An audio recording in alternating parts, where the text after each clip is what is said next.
एक लड़की जो फोन चला रही होती है और कान में हेडफोन लगाए होती है, चलते हुए अंकल को धक्का दे देती है। लड़की, अंकल अंधे हो क्या? देखकर नहीं चल सकते? अंकल, मैं तो देखकर ही चल रहा था, तुम ही आकर मुझसे टकराई हो।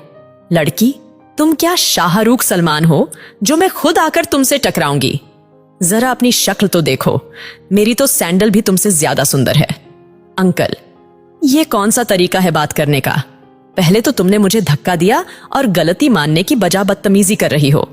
लड़की, मैंने कोई धक्का वक्का नहीं दिया अंकल, तुम ही बिना देखे चल रहे थे। अंकल, चलो छोड़ो, अब जाने दो। लड़की, ऐसे कैसे जाने दो? चलो जल्दी से 10,000 रुपए निकालो। अंकल, किस बात के 10,000 रुपए?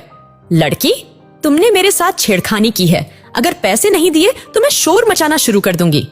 अंकल, कैसी लड़की हो तुम? मैंने तुम्हें कब छेड़ा? लड़की, मुझे वो सब नहीं पता, जल्दी से 10,000 रुपए दो वरना। अंकल, वरना क्या करोगी तुम? लड़की, मैं शोर मचाऊंगी और पुलिस को भी बुलाऊंगी। मैं लड़की हूं और हर कोई मुझे ही सही बताएगा। अंकल, मैं एक शरीफ और अच्छे घर से ताल्लुक रखता हूं। लड़की, तुम जैसे शरीफ और भोले बनने वाले लोग ही छेड़खानी के केस में अंदर जाते। अंकल, मैं तुम्हें कोई पैसे वैसे देने वाला नहीं हूं। लड़की, देख बुढ़े, मेरे पास ज्यादा टाइम नहीं है, जल्दी से पैसे दे दे या फिर अंदर जाने के लिए तैयार हो जा। अंकल, तुम्हें बात करने की जरा भी तमीज नहीं है, मैं उम्र में तुम्हारे बाप के समान हूं। लड़की, ये इमोशनल ड्रामा मेरे सामने नहीं चलेगा और मेरा बाप बचपन में ही मर गया था। अंकल, तभी तुम्हें किसी ने अच्छे संस्कार नहीं दिए। लड़की, तू संस्कार की बत्ती बना और डाल ले, मुझे बस मेरे पैसों से मतलब है। अंकल, अब थोड़े घबराने लगते हैं। देखो बेटा, मैंने तुम्हारा क्या बिगाड़ा है और मेरी तुमसे कोई दुश्मनी भी नहीं है। लड़की, तुमने मुझे छेड़ा कैसे, वो भी सरेआम। अंकल, देखो सच क्या है वो तुम भी जानती हो और मैं भी। लड़की, सारा सच पुलिस तुम्हें समझाएगी। अभी मैं चिल्लाना शुरू करूंगी तो लोग इतना पीटेंगे, घर वाले पहचानने से भी इनकार कर देंगे। अंकल, चलो मैं अपनी गलती मान लेता हूं कि मैंने ही धक्का दिया है। लड़की, गलती मानने से बात नहीं बनेगी, मुझे जल्दी से 10,000 रुपए दो। अंकल, मेरे पास अभी कोई पैसे नहीं है, अगर तुम्हें पैसों की जरूरत है तो वैसे ही बता दो, मैं तुम्हें कल पैसे लाकर दे दूंगा। लड़की, मैं कोई भिखारी नहीं हूं और न ही मेरे माथे पर कुछ लिखा है, मुझे मेरे पैसे अभी और इसी वक्त चाहिए। अंकल, भला मैं अभी पैसे कहां से लाऊं? लड़की, तुम्हारा फोन और घड़ी तो काफी महंगी लगती है, पैसे नहीं है तो इससे भी काम चला लूंगी।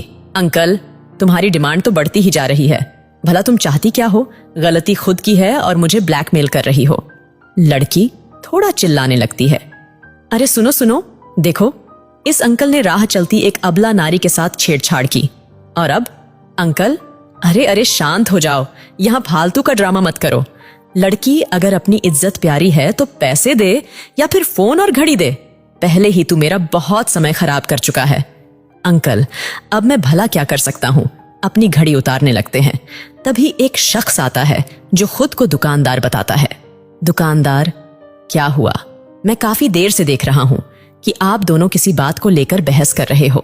लड़की, आपको पता है भैया, इस आदमी ने मेरे साथ छेड़छाड़ की और उसके बाद अपने साथ रूम में चलने के लिए कह रहा है। अंकल, क्या बकवास किए जा रही हो तुम? दुकानदार, क्या ये सच है? अंकल, क्या मैं शक्ल से तुम्हें ऐसा आदमी लगता हूं?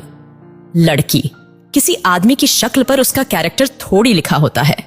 दुकानदार, अंकल, इस उम्र में आप लड़की छेड़ रहे हो, थोड़ी तो शर्म करो, यह आपकी बेटी की उम्र की है।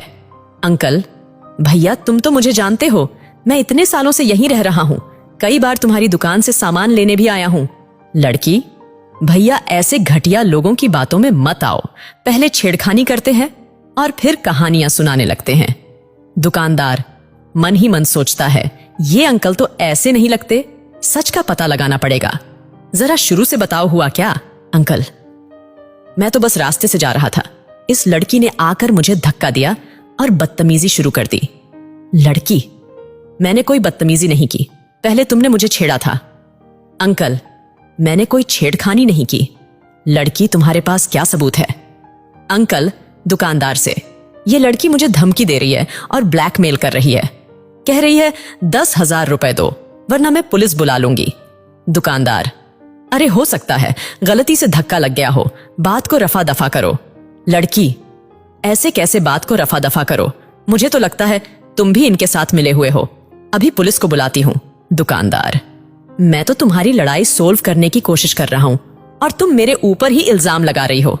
रुको जरा, अभी दूध का दूध और पानी का पानी हो जाएगा और पता चल जाएगा कि गलती किसकी है।